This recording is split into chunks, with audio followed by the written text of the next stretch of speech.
साथियों, विज्ञान का एक बहुत ही इम्पोर्टेंट टॉपिक है मानव शरीर, ह्यूमन बॉडी, जिससे बहुत ही ज़्यादा क्वेश्चंस आपके पेपर में पूछे जाते हैं। आप किसी भी एग्ज़ाम की तैयारी कर रहे हैं, सभी प्रकार के परीक्षाओं में जो सबसे ज़्यादा क्वेश्चन पूछा जाता है उन 80 क्वेश्चंस को आज के इस क्लास में देखेंगे। तो ये बायोलॉजी का जो क्लास है आपका जनरल साइंस का, ये आपको कंप्लीट देख लेना है, ताकि जब भी क्वेश्चन पेपर में आपसे ये पूछे तो आप जो है उन क्वेश्चनों को आसानी से सॉल्व कर पाओ।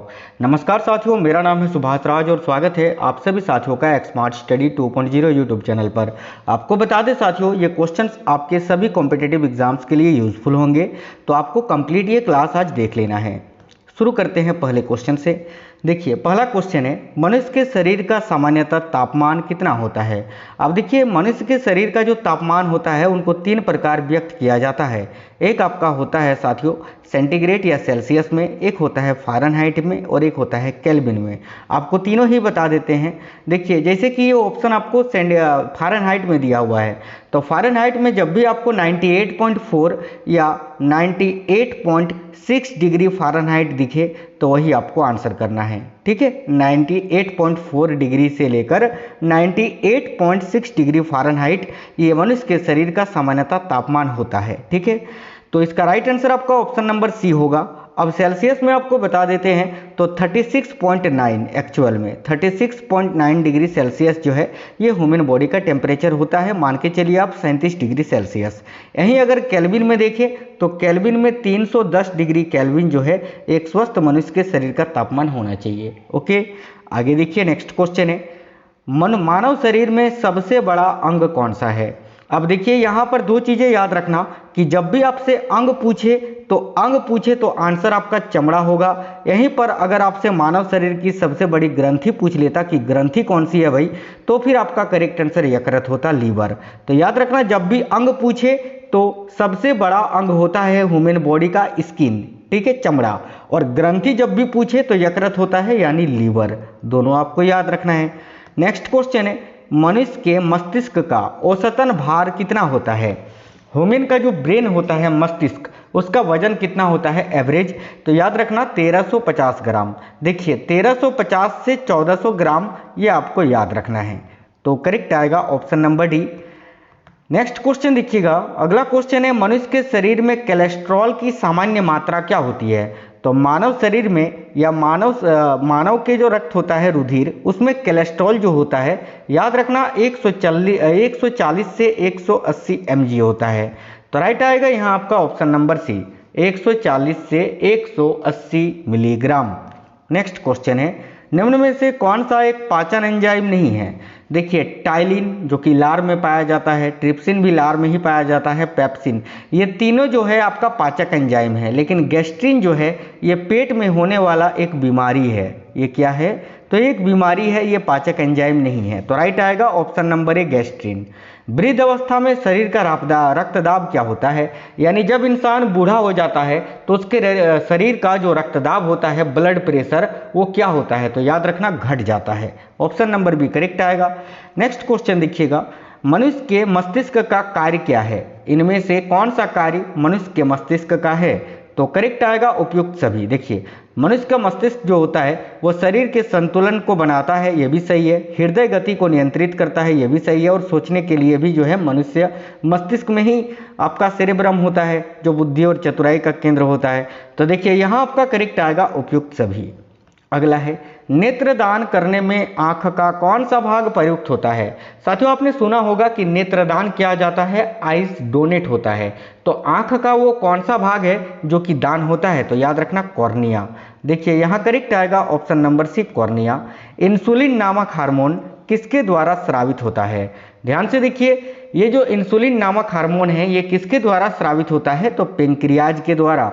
पेंक्रियाज जो कि अग्नाशय है, अग्नाशय ग्रंथि जिसको आप हिंदी में बोलते हैं अग्नाशय ग्रंथि, ये मानव शरीर की दूसरी सबसे बड़ी ग्रंथि होती है यकृत के बाद, याद रखना पेंक्रियाज ग्लैंड। आगे देखिए, नेक्स्ट है, मनुष्य की आंखों से आंसू आना कौन सी ग्रंथि का स्रावन है, यानी मनुष्य की आंखों में जो आंसू आता है वो किस ग्रंथि से स्रावित होता है, तो याद रखना लैक्रिमल ग्लैंड से, लैक्रिमल ग्रंथि से, ऑप्शन नंबर सी।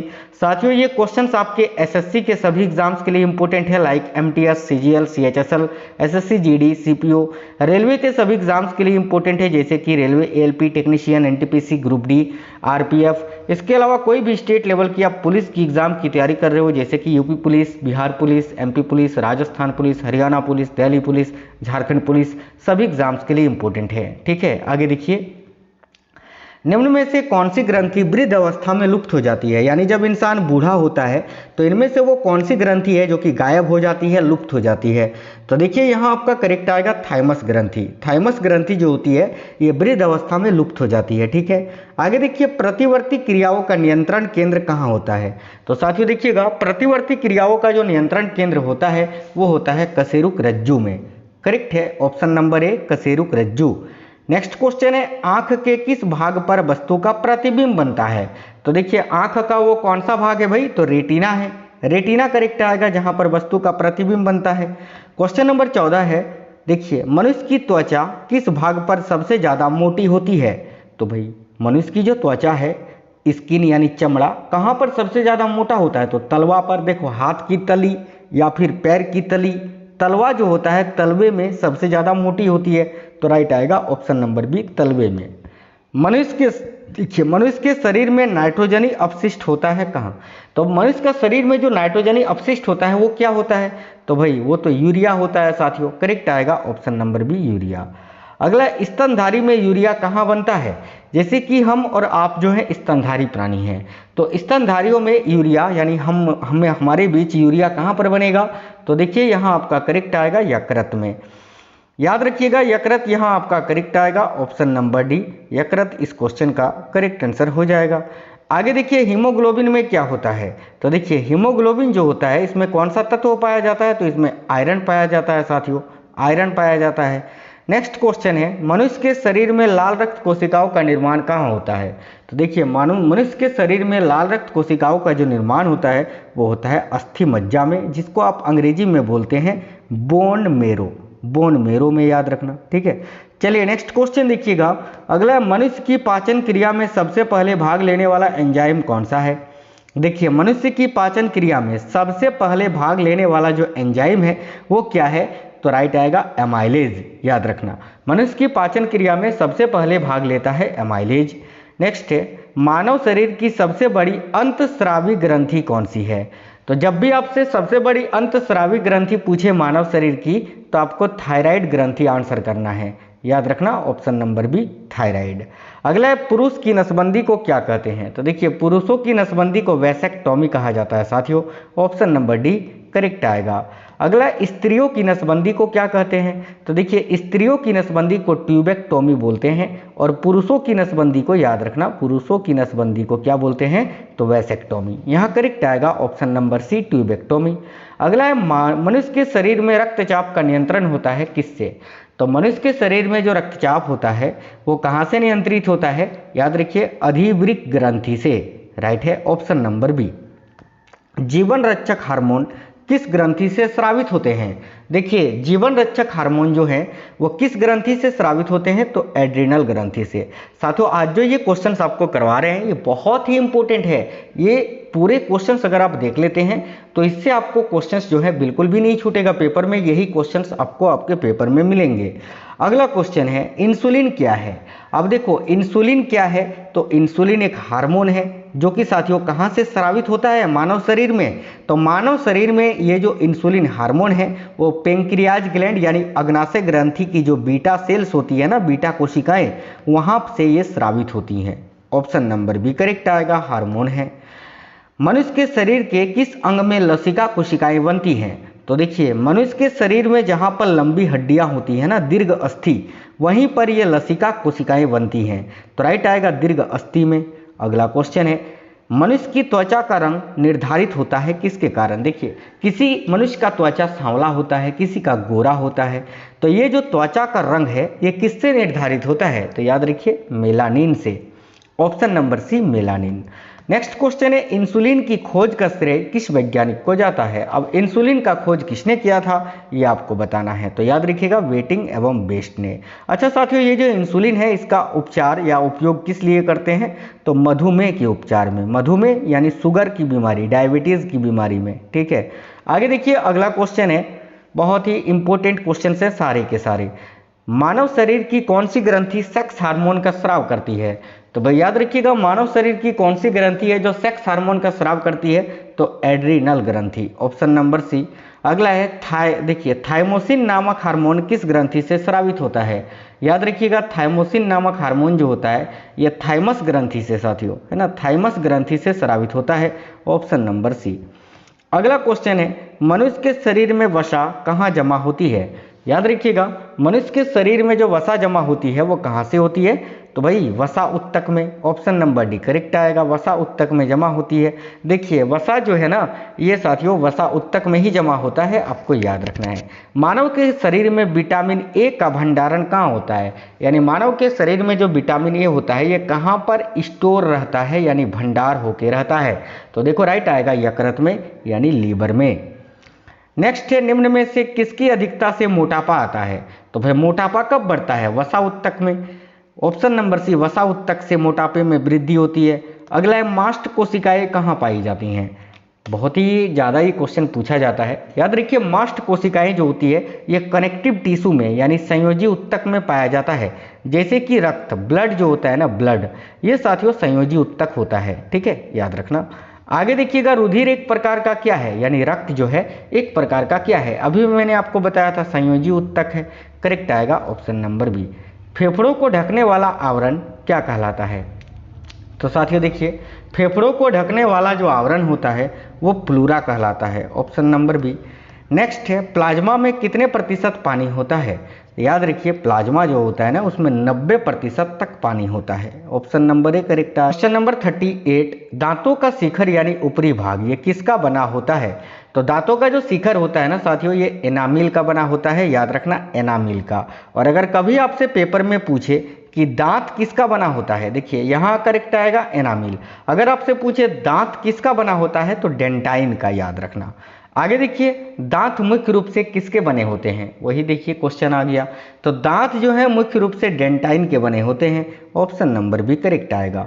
अगला क्वेश्चन है, लाल रक्त कणिकाएं किस नाम से जानी जाती हैं, याद रखिएगा लाल रक्त कणिकाएं जो होती हैं वो किस नाम से जानी जाती हैं, तो साथियों देखिए करेक्ट आएगा एरिथ्रोसाइट्स के नाम से, ऑप्शन नंबर डी।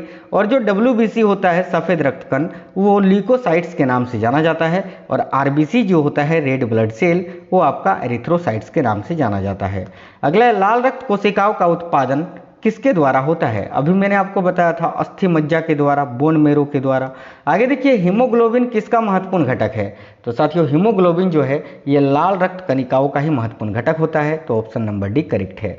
अगला क्वेश्चन है, मनुष्य के शरीर में कौन सी रक्त वाहिका साफ रक्त को फेफड़ों से हृदय तक ले जाती है, तो भाई मानव शरीर में कौन सी रक्त वाहिकाएं होती हैं जो कि साफ रक्त यानी शुद्ध रक्त को फेफड़ों से हृदय तक, ठीक है, फेफड़ों से हृदय तक ले जाती है, तो देखिए यहाँ आपका करेक्ट आंसर आएगा फुसफुस शिरा, ऑप्शन नंबर सी करेक्ट है। आगे देखिए आज का अगला क्वेश्चन देख लेते हैं, मानव में लाल रक्त कोशिकाओं का जीवन काल कितने दिनों का होता है, राइट आएगा ऑप्शन नंबर ए 120 दिनों का। रुधिर समूह यानी ब्लड ग्रुप की खोज किसने की थी, देखिए रक्त समूह की खोज की थी लैंडस्टीनर ने, ऑप्शन नंबर बी करेक्ट आएगा। अगला है, एंटीजन यानी प्रतिजन का मुख्य कार्य क्या होता है, तो भाई एंटीजन यानी प्रतिजन का मुख्य कार्य होता है प्रतिरोधक क्षमता को बढ़ाना, राइट है ऑप्शन नंबर ए। अगला है, निम्न में से कौन सा मस्तिष्क का भाग नहीं है, यानी ब्रेन का भाग नहीं है, तो देखिए मस्तिष्क में साथियों मेडुला होता है, थैलेमस होता है, पोन्स होता है, पिन्ना नहीं होता है, तो यहाँ आपका करेक्ट आएगा option number B pinna. Cerebrum किससे संबंधित है, देखिए सेरेब्रम का संबंध जो है वो आपका मस्तिष्क से है जो कि बुद्धि और चतुराई का केंद्र होता है। अगला, मानव शरीर में बुद्धि का केंद्र कहाँ होता है, तो अभी मैंने आपको बताया था बुद्धि का केंद्र कहाँ होता है, सेरेब्रम में होता है, ऑप्शन नंबर ए करेक्ट आएगा। मानव शरीर की कौन सी कोशिकाओं का पुनर्योजन होना बहुत मुश्किल है, तो मानव शरीर की कौन सी कोशिकाओं का पुनर्योजन होना बहुत ज़्यादा मुश्किल है, याद रखिए मस्तिष्क कोशिकाएं का, ऑप्शन नंबर बी करेक्ट आएगा साथियों। अगला है मनुष्य के शरीर की सबसे बड़ी कोशिका कौन सी है? तो देखिए मनुष्य की शरीर की जो सबसे बड़ी कोशिका है वो है आपकी तंत्रिका कोशिका, करेक्ट आएगा ऑप्शन नंबर बी। अगला क्वेश्चन है मनुष्य के शरीर से नाइट्रोजनी अपशिष्ट पदार्थ को अलग करने के लिए कौन सा अंग जिम्मेदार है? तो भाई देखिएगा मनुष्य के शरीर से नाइट्रोजनी अपशिष्ट पदार्थों को अलग करने यानी बाहर निकालने में कौन सा अंग मदद करता है?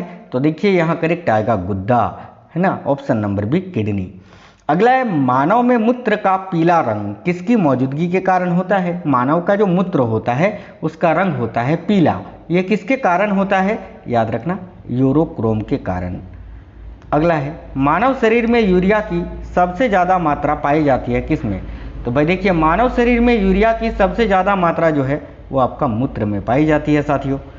नेक्स्ट क्वेश्चन देखिए मानव के शरीर में सबसे छोटी ग्रंथि कौन सी होती है? तो मानव के शरीर में सबसे छोटी ग्रंथि होती है पिट्यूटरी ग्लैंड, जिसको हम पीयूष ग्रंथि के नाम से जानते हैं, पीयूष ग्रंथि, ठीक है, याद रखना। आगे देखिए नेक्स्ट है पिट्यूटरी ग्रंथि कहाँ स्थित होती है? तो पिट्यूटरी ग्रंथि जो है ये मस्तिष्क में स्थित होती है, ऑप्शन नंबर बी मस्तिष्क। मानव शरीर में वृद्धि हार्मोन किस ग्रंथि से स्रावित होते हैं? तो देखिए मानव शरीर में वृद्धि हार्मोन जो है वो पिट्यूटरी ग्रंथि से ही स्रावित होते हैं, यानी पीयूष ग्रंथि से ही। अगला पिनियल ग्रंथि कहाँ स्थित होती है? तो भाई देखिए पिनियल ग्रंथि जो है ये भी मस्तिष्क में ही स्थित होती है साथियों, ऑप्शन नंबर बी करेक्ट आएगा। मादा जनन हार्मोन्स कौन सा है? तो इनमें से कौन सा मादा जनन हार्मोन है? तो देखिए एस्ट्रोजन, रिलैक्सिन, प्रोजेस्टेरोन, ये सभी मादा जनन हार्मोन्स हैं, तो ऑप्शन नंबर डी करेक्ट आएगा। पेस मेकर का संबंध किस अंग से है? याद रखिए पेस मेकर का संबंध जो है वो आपका हृदय से है। अगला क्वेश्चन है मानव शरीर में पित्त जो होता है किस अंग के द्वारा निर्मित किया जाता है? तो पित्त की बात करें तो ये यकृत से निर्मित होता है और पित्त जमा होता है पित्ताशय में। ये दोनों बातें आपको याद रखना है, दोनों ही पूछा जाता है। सोते समय मनुष्य के रक्तदाब में क्या परिवर्तन होता है? तो देखिए जब इंसान सोता है तो रक्तदाब जो होता है ब्लड प्रेशर ये कम हो जाता है, ऑप्शन नंबर बी कम होता है। मनुष्य के शरीर में पित्त का भंडारण किस अंग में होता है? तो अभी मैंने आपको बताया पित्त बनता है यकृत में, ये जमा होता है पित्ताशय में। आगे देखिएगा आज का अगला क्वेश्चन है, देखिए वयस्क मनुष्य में शरीर में औसतन कितने लीटर का तक खून होता है? तो एक वयस्क मनुष्य में, स्वस्थ मनुष्य में शरीर के औसतन का कितना लीटर खून होता है शरीर में? तो देखिए यहाँ आपका करेक्ट आएगा 5 से 6 लीटर, ऑप्शन नंबर डी। अगला है दौड़ लगाते समय मनुष्य का रक्तदाब क्या होता है? तो जब इंसान दौड़ता है तो उसके बॉडी का जो रक्त होता है ब्लड वो बढ़ जाता है, ब्लड प्रेशर, याद रखना। आगे देखिए नेक्स्ट है नाड़ी दर कहाँ से मापी जाती है? तो नाड़ी दर की बात करें तो ये धमनी से मापी जाती है, ऑप्शन नंबर बी करेक्ट आएगा।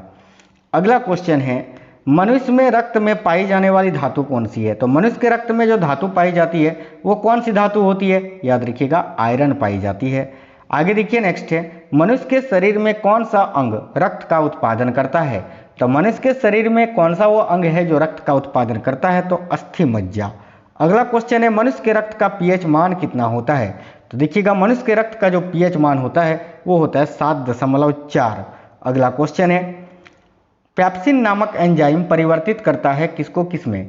तो पेप्सिन एंजाइम जो होता है ना, देखिए ये प्रोटीन को पॉलीपेप्टाइड में परिवर्तित कर देता है साथियों, याद रखना। ये जो एंजाइम होता है पेप्सिन ये क्या करता है? तो ये प्रोटीन को पॉलीपेप्टाइड में परिवर्तित कर देता है, ऑप्शन नंबर बी। अगला है प्रोटीन का पाचन किस अंग में प्रारंभ हो जाता है? तो प्रोटीन का पाचन जो है वो कहाँ से प्रारंभ हो जाता है? तो याद रखना उदर से, ठीक है। पूरे भोजन का पाचन अगर पूछे कहाँ से ये शुरू हो जाता है तो मुख से ही। अगला क्वेश्चन है मनुष्य के शरीर में किस अंग को शरीर का रासायनिक कारखाना कहा जाता है? तो मनुष्य के शरीर का कौन सा अंग है जिसको शरीर का रासायनिक कारखाना कहा जाता है? देखिए याद रखिएगा यकृत को, ऑप्शन नंबर डी लीवर। मनुष्य के शरीर में किसका पाचन होना मुश्किल होता है? याद रखिए मनुष्य के शरीर में किसका पाचन होना मुश्किल होता है? तो सेल्यूलोज का, ऑप्शन नंबर सी। अगला है मानव शरीर में पचे हुए भोजन से विषैले पदार्थ का अवशोषण कौन सा अंग करता है? तो मानव शरीर में पचे हुए भोजन से विषैले पदार्थ का अवशोषण कौन सा अंग करता है? याद रखिएगा यकृत, ऑप्शन नंबर डी। अगला है मनुष्य की लार किसके पाचन में सहायक होती है? तो देखिए मनुष्य की जो लार होती है वो साथियों स्टार्च को पचाने में सहायता करती है, ऑप्शन नंबर बी। अगला है मनुष्य में भोजन को पचाने के लिए किसकी आवश्यकता सबसे ज़्यादा महत्वपूर्ण होती है। तो मनुष्य में भोजन को पचाने के लिए किसकी आवश्यकता सबसे ज़्यादा महत्वपूर्ण होती है, तो याद रखिएगा एंजाइम्स की। ऑप्शन नंबर बी करेक्ट आएगा, एंजाइम। मनुष्य के मुख में किसका पाचन प्रारंभ हो जाता है। तो मनुष्य के मुख में ही किसका पाचन प्रारंभ हो जाता है, तो याद रखिए कार्बोहाइड्रेट का, जैसे कि चावल, रोटी, है ना। अगला है मनुष्य के जीवन काल में कितने दांत 2 बार आते हैं, तो याद रखिए 20 दांत। साथियों यहाँ याद रखना, जो दूध का दांत होता है ना, दूध का दांत, तो दूध का दांत का संख्या होता है 20। आप जानते हैं कि ये जो बच्चों में जब एक बार दांत आता है, दूध का दांत जो 20 होता है, ये एक बार टूट जाता है और दोबारा से विकसित होता है ना। तो याद रखना, ये जो 20 दांत होते हैं दूध का दांत, ये दोबारा से विकसित होते हैं, 2 बार, याद रखना। अगला है मनुष्य के शरीर में कितनी जोड़ी पसलियाँ होती हैं। तो देखिए मनुष्य के शरीर में जो पसलियाँ होती है वो होती हैं 12 जोड़ी, याद रखना। ठीक है, मनुष्य के शरीर। मस्तिष्क में पूछे कितनी हड्डियाँ होती हैं, तो 8, याद रखना। अगला नवजात शिशु के शरीर में कितनी हड्डियाँ होती हैं।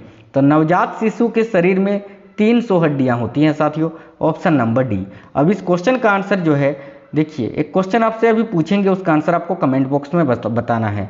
अस्थियों और पेशियों को आपस में कौन जोड़ता है। याद रखिए, हड्डी को पेशी से आपस में कौन जोड़ता है, तो याद रखिए हड्डी को मांसपेशी से आपस में जोड़ता है टेंडन, और हड्डी को हड्डी से कौन जोड़ता है, तो लिगामेंट, दोनों याद रखना। अब इस क्वेश्चन का आंसर आप कमेंट बॉक्स में बताइए कि एक वयस्क मनुष्य के शरीर में कितनी हड्डियां होती हैं, 300, 206, 254 या 208। सभी साथी इसका आंसर कमेंट बॉक्स में बताएंगे।